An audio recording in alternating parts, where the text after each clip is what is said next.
Hi, happy Sunday!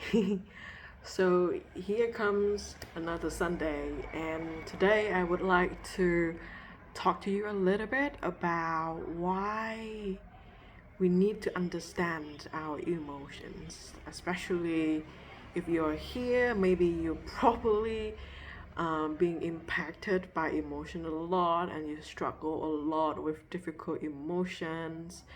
You tend to get angry easily, get upset easily, or you overthink, or you feel anxious being in the crowd, or worrying about other people, what people might think about you. So there's a lot of reasons why emotions are so ever impacting now in our life, isn't it? When you're going through a hard time, the reason that you know that it is a hard time because our body is signaling us, because we feel certain emotional experiences. So the first reason why understanding your emotion is so important is because they are the signals, they are the information that help you to understand better what is that going on, right? And the other function of emotion are actually it's communicating our needs. What is that we are needing right now in order to feel more balanced? Right. So understanding these inner life, inner working of what is that I am feeling when certain thing happened. What are the thought that follow? What action that follow the thought?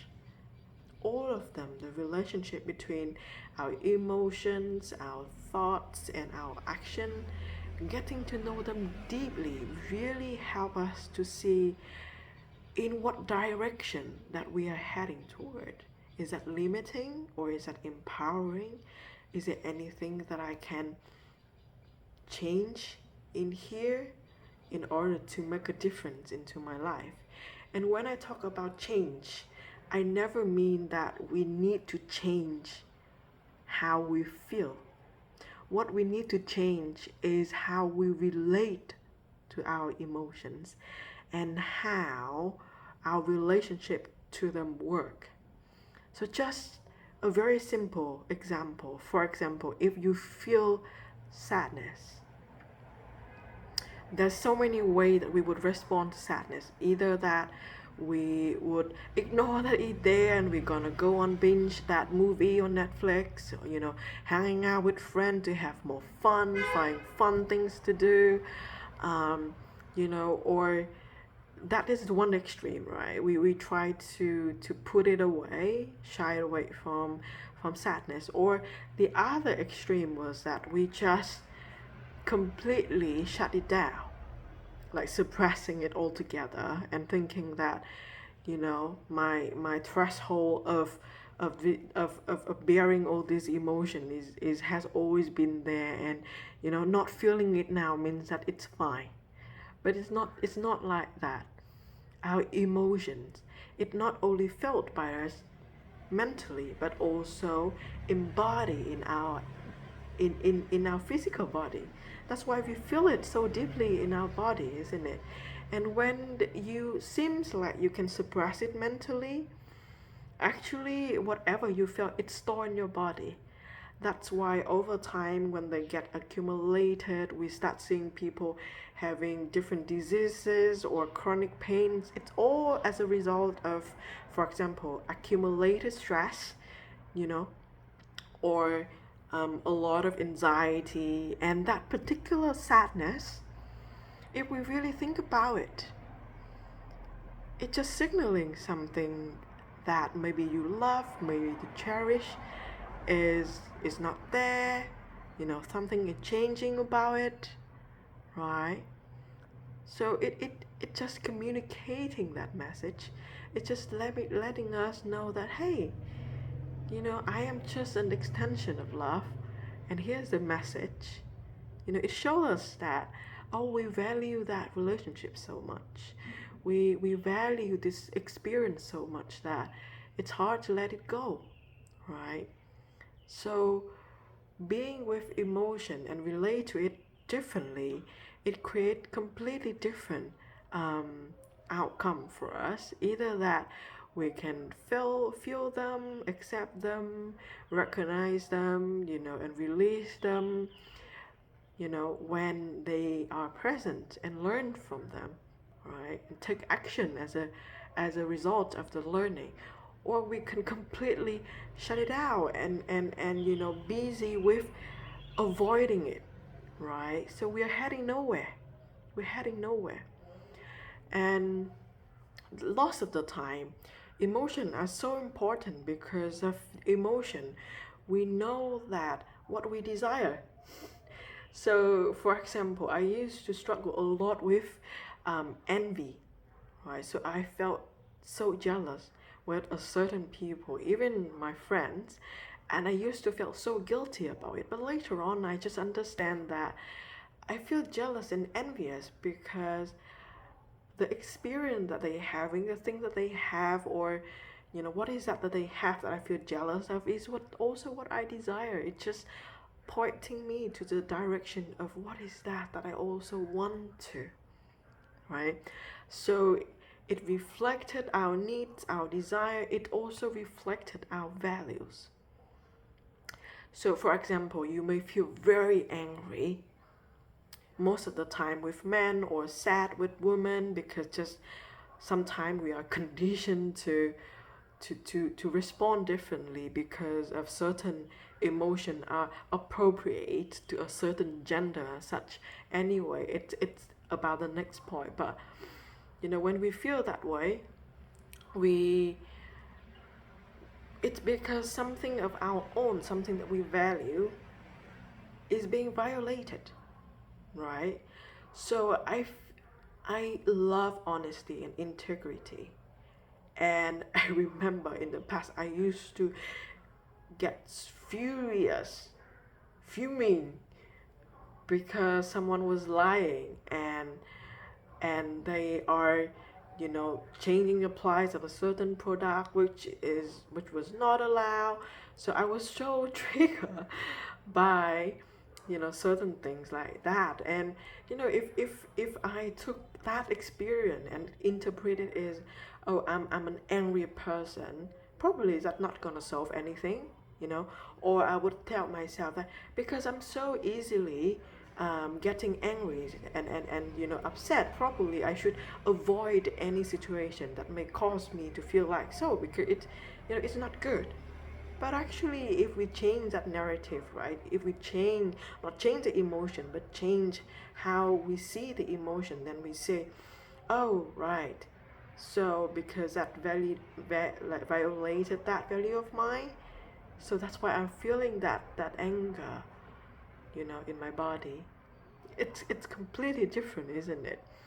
And the final reason that I would like to share with you today about why I'm focusing on emotions a lot in my coaching work, because there's there has been a lot of misconception, interpretation of difficult emotion, to be exact, and our preference of positive good emotion over the difficult negative one. And because it is so misleading to be in that track of avoiding that not comfortable and chasing that feel nice and comfortable, it creates that cycle of, of, of suffering.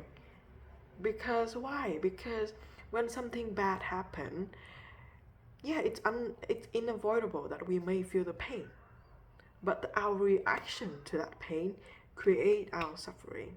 So if we keep denying, I don't want to feel that way, I can't accept what I'm feeling, I'm not supposed to feel this way, or this is the person that I am because I feel this way. You can feel that in your body when you're hearing these words, that it it's not really liberating. You can even when I'm talking like this, I can feel my body is contracting. So changing the traditional narratives about emotion is important, because like you see, when we're going through challenges in our life, it is our emotion that help us to navigate through, right? And the final point I want to make is today is, well, the second final point. I said final before. It just occurred to me, and this is completely unscripted, guys. So so the final point that I noticing is that narrative between um, thinking, like being rational, and feeling and being irrational, right? It's such a good all kind of negative narrative that you find in movie, you find in so many different scenario in your life, that it's not good to show your emotions, to be expressive.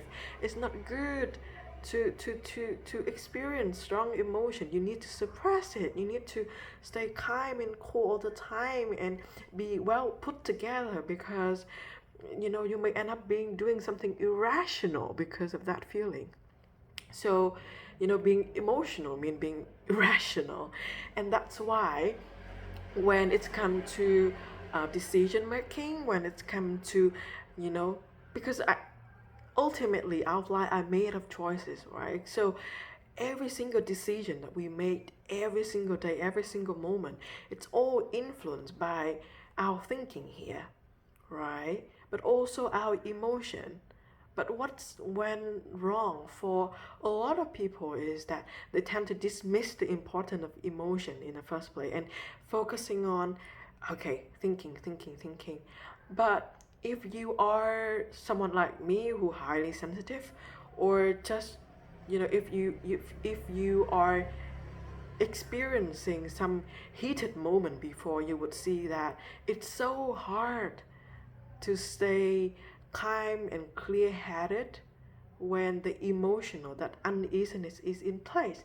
Not because it's hindering us from thinking clearly, it's because there are other messages we need to hear first.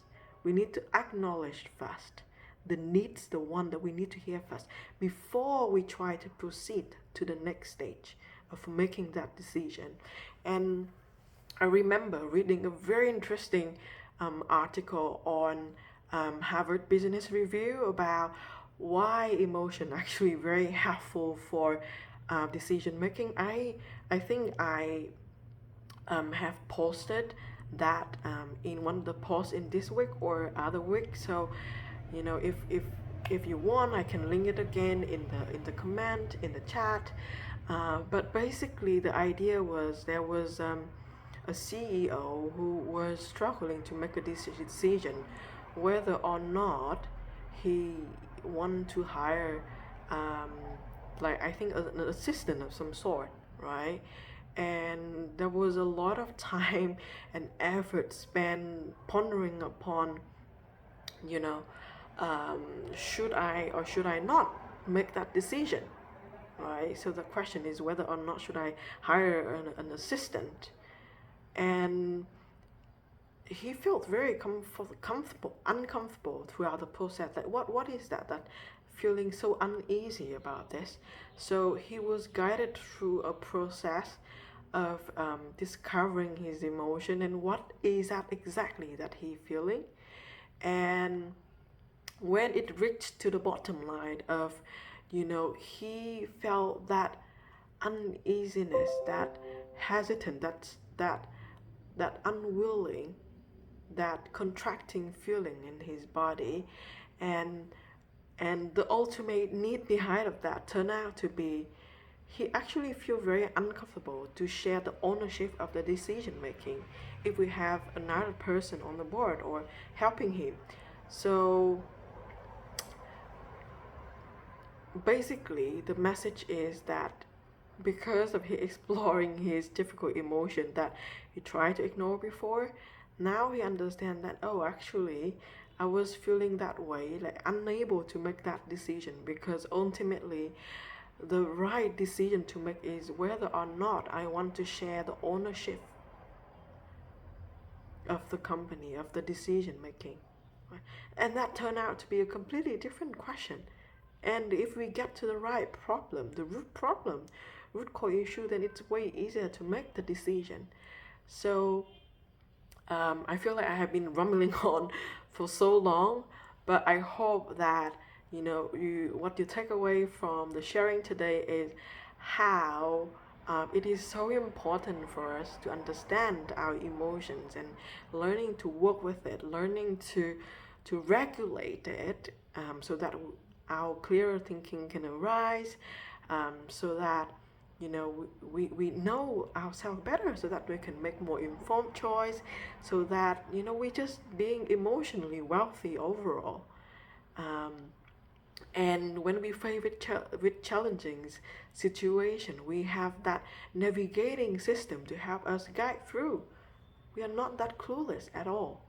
So that's all that I want to share today. Thank you so very much for staying in so far, and I'm looking forward to making another videos. And of course, if you have any question, if you have any burning kind of curiosity, let me know in the chat, in the comment, and I will see, find the time to answer the questions.